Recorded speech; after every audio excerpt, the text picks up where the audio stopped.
മൂന്നാർ വരെ ഒന്ന് പോവുകയാണ് കേട്ടോ. ഇപ്പോൾ തണുപ്പ് സമയമൊക്കെയാണെന്ന് എല്ലാവർക്കും അറിയാം. അങ്ങോട്ടേക്കൊക്കെ ട്രിപ്പ് പ്ലാൻ ചെയ്യുന്നവരാണ് എന്നുണ്ടെങ്കിൽ ദാ ഒന്ന് അറിഞ്ഞിരിക്കുക, തണുത്തുറഞ്ഞു നിൽക്കുകയാണ് മൂന്നാർ. അരുവിക്കാട് ഉൾപ്പെടെ ചില പ്രദേശങ്ങളിൽ താപനില 0-ലെത്തിയിട്ടുണ്ട്. மூணாரில் பனிக்காலம் தொடங்கிருச்சு பாருங்கள். நடையார் எஸ்டேட்டுக்கு போகிற வழியில் பனி பறந்து கிடக்கு.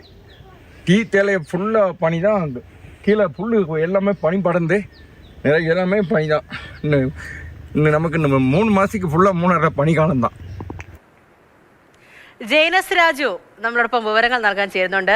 Jain, good morning. ഇപ്പോൾ നല്ല തണുപ്പൊക്കെ ആയതോടുകൂടി വിനോദസഞ്ചാരികളൊക്കെ മൂന്നാർ, ഇടുക്കി മേഖലയിലൊക്കെ ഒഴുകി എത്തുന്നുണ്ട്. സോഷ്യൽ മീഡിയയിലൊക്കെ ആകെ റീൽസ് ഒക്കെ ഇങ്ങനെ നിറഞ്ഞു നിൽക്കുകയാണ്. എങ്ങനെയുണ്ട് കാലാവസ്ഥ? അടിപൊളിയാണോ? അപ്പോൾ തണുപ്പൊക്കെ ഇത്രത്തോളം എത്തിയ സ്ഥിതിക്ക് എന്തെങ്കിലുമൊക്കെ നിർദ്ദേശങ്ങൾ വിനോദസഞ്ചാരികൾക്ക് കൊടുക്കാനുണ്ടോ? പൂജ, ജില്ലയിൽ മൊത്തത്തിൽ നല്ല തണുപ്പാണ് അനുഭവപ്പെടുന്നത്. തൊടുപുഴ ഉൾപ്പെടെയുള്ള നഗരപ്രദേശങ്ങളിലും അസാധാരണമായ തണുപ്പ് അനുഭവപ്പെടുന്നുണ്ട്. മൂന്നാറിൽ അതിന്റെ എക്സ്ട്രീം ലെവലിലേക്ക് എത്തിക്കഴിഞ്ഞിരിക്കുന്നു. 0 ഡിഗ്രിയിലേക്ക് താപനില എത്തി എന്നുള്ളതാണ് മനസ്സിലാക്കുന്നത്. പ്രദേശവാസികളുമായിട്ട് സംസാരിക്കുമ്പോൾ അങ്ങനെയാണ് മനസ്സിലാക്കുന്നത്. ഔദ്യോഗികമായിട്ടുള്ള കണക്കുകൾ ഒരു 10 മണിയോടുകൂടി മാത്രമേ ലഭിക്കൂ.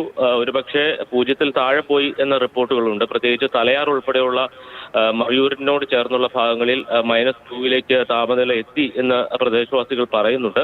പക്ഷേ അതിനകത്ത് ഒരു ഔദ്യോഗികമായിട്ടുള്ള സ്ഥിരീകരണം, ഒരു ശാസ്ത്രീയമായിട്ടുള്ള ഒരു കണക്കെടുപ്പ് അത് 10 മണിയോടുകൂടി മാത്രമേ ലഭ്യമാകൂ. എങ്കിൽ പോലും പലയിടങ്ങളിലും ഈ അരുവിക്കാട് ഉൾപ്പെടെയുള്ള പ്രദേശങ്ങളിൽ സാധാരണ 0 ഡിഗ്രിയിലേക്ക് താപനില എത്തുമ്പോൾ ഉള്ളതിന് സമാനമായി മഞ്ഞ് കണങ്ങൾ ഐസായി മാറിയിട്ടുണ്ട്. വാഹനത്തിന്റെ ചില്ലുകളിലും മറ്റും പറ്റിപ്പിടിച്ചിരിക്കുന്ന ജലകണങ്ങളൊക്കെ തണുത്തുറഞ്ഞു കഴിച്ചിരിക്കുന്നു. അപ്പോൾ സ്വാഭാവികമായും 0 ഡിഗ്രിയിലേക്ക് താപനില എത്തി എന്നുള്ളതാണ് മനസ്സിലാക്കുന്നത്.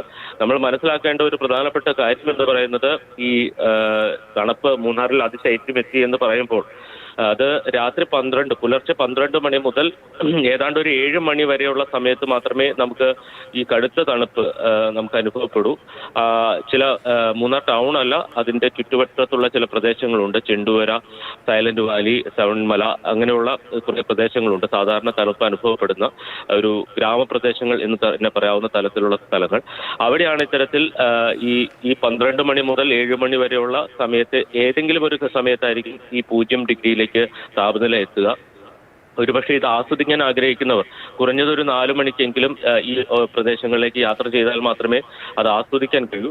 ഒരു 7 മണി വരെ ഈ തണുപ്പ് അനുഭവപ്പെടും. പക്ഷേ 7 മണിക്ക് ശേഷം കടുത്ത ചൂടായിരിക്കും. സാധാരണ നിലയേക്കാൾ കൂടുതൽ ചൂട് മൂന്നാറിൽ അനുഭവപ്പെടും. പകൽ സമയത്ത് ചൂട് എത്രത്തോളം കൂടുന്നുവോ അത്രത്തോളം തണുപ്പ് രാത്രിയിൽ വർദ്ധിക്കുന്നതാണ് സാധാരണ രീതി. സാധാരണ നമ്മൾ അതിശൈത്യം എത്തി മൂന്നാറിൽ എന്ന് പറയുമ്പോൾ വിനോദസഞ്ചാരികളുള്ള ആളുകളൊക്കെ അങ്ങോട്ടേക്ക് തേടി പോകാറുണ്ട്. പക്ഷെ അവർ പോകുന്നത് പകൽ സമയത്തായിരിക്കും. അപ്പോൾ നമ്മൾ തെറ്റായ വാർത്ത നൽകി എന്ന രീതിയിൽ സോഷ്യൽ മീഡിയയിൽ അടക്കം വലിയ വിമർശനങ്ങൾ ഉണ്ടാകാറുണ്ട്.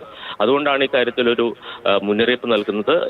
പുലർച്ചെ 12 മണി മുതൽ രാവിലെ 7 മണി വരെയുള്ള സമയത്തായിരിക്കും ഈ കടുത്ത തണുപ്പ് അനുഭവപ്പെടുക. അതിനുശേഷമുള്ള സമയങ്ങളിൽ സാധാരണ നിലയേക്കാൾ കൂടുതൽ ചൂടായിരിക്കും മൂന്നാറിലുണ്ടാവും. ഓക്കെ, ജെയിനസ് രാജു ആണ് കാര്യങ്ങൾ പറഞ്ഞത്. അപ്പോൾ നല്ല ക്ലൈമറ്റ് ആണ്, നല്ല തണുപ്പൊക്കെ ഉണ്ട്. ദാ അവിടുത്തെ മൂന്നാറിലെ ഓരോ ദൃശ്യങ്ങളൊക്കെ ആ കാറിൽ നിന്നൊക്കെ മഞ്ഞ് ഇങ്ങനെ എടുക്കുന്ന ദൃശ്യങ്ങളൊക്കെ കാണുന്നുണ്ട്. അപ്പോൾ അറിഞ്ഞിരിക്കേണ്ട ചില കാര്യമൊക്കെ ഉണ്ട്. രാവിലെ സമയത്തോടു കൂടി ഇന്ന സമയത്തൊക്കെ ചെന്നാൽ മാത്രമേ ആ നല്ലൊരു ക്ലൈമറ്റ് ഒക്കെ അനുഭവപ്പെടുകയുള്ളൂ. മൂന്നാറിൽ അങ്ങ് ഗംഭീര തണുപ്പാണ് എന്നും പറഞ്ഞുകൊണ്ട് വണ്ടി എടുത്തുകൊണ്ട് നട്ടുച്ചയ്ക്ക് പോയി വെയിലും കൊണ്ടിട്ട് ഇവിടെ ഇങ്ങനൊന്നും ഇല്ലേ എന്നൊന്നും ആരും സോഷ്യൽ മീഡിയ റീലിടാൻ വേണ്ടിയിട്ട് നിൽക്കണ്ട. അപ്പോൾ ആ ഒരു കറക്റ്റ് സമയത്തൊക്കെ ചെല്ലുകയാണെന്നുണ്ടെങ്കിൽ നമുക്ക് അത്രത്തോളം നല്ലതായിട്ട് ആസ്വദിക്കാൻ പറ്റും. അതാണ് ജെയിൻ പറഞ്ഞത്. അപ്പോൾ ഇടുക്കിയിൽ മൊത്തത്തിൽ നല്ലൊരു ക്ലൈമറ്റ് ആണ് എന്നും കൂടി അറിയുന്നു. അടുത്ത ആഴ്ച ഒരു വാഗമൺ ട്രിപ്പൊക്കെ പ്ലാൻ ചെയ്യുന്നുണ്ട്. എന്തായാലും ഒന്ന് പോയി നോക്കാം. ഈ കാര്യങ്ങളൊക്കെ ഒന്ന് ശ്രദ്ധയിൽ വെക്കണം. കാരണം 2 ദിവസം മുൻപ് കൊല്ലത്ത് നിന്നുള്ളവരാണെന്ന് തോന്നുന്നു കുറച്ചു പേരാണെങ്കിൽ ഇതേപോലെ മൂന്നാറിലൊക്കെ പോയിട്ട് ഒരു തണുപ്പൊന്നുമില്ല, ഭയങ്കര വെയിലാണ് എന്ന് പറഞ്ഞ് ഒരു റീൽസ് കണ്ടിട്ടുണ്ടായിരുന്നു. അപ്പോൾ ഇതാണ് കാര്യം. ശ്രദ്ധിക്കേണ്ട കുറച്ച് കാര്യങ്ങളൊക്കെ ഉണ്ട്. കറക്റ്റ് ടൈമിലൊക്കെ ചെല്ലുകയാണെന്നുണ്ടെങ്കിൽ ആ പോകുന്ന ട്രിപ്പ് അങ്ങ് അടിപൊളിയായിരിക്കും. ഓക്കെ, ജെയിനസ് രാജു ആണ് നമ്മുടെ കാര്യങ്ങൾ പറഞ്ഞത്.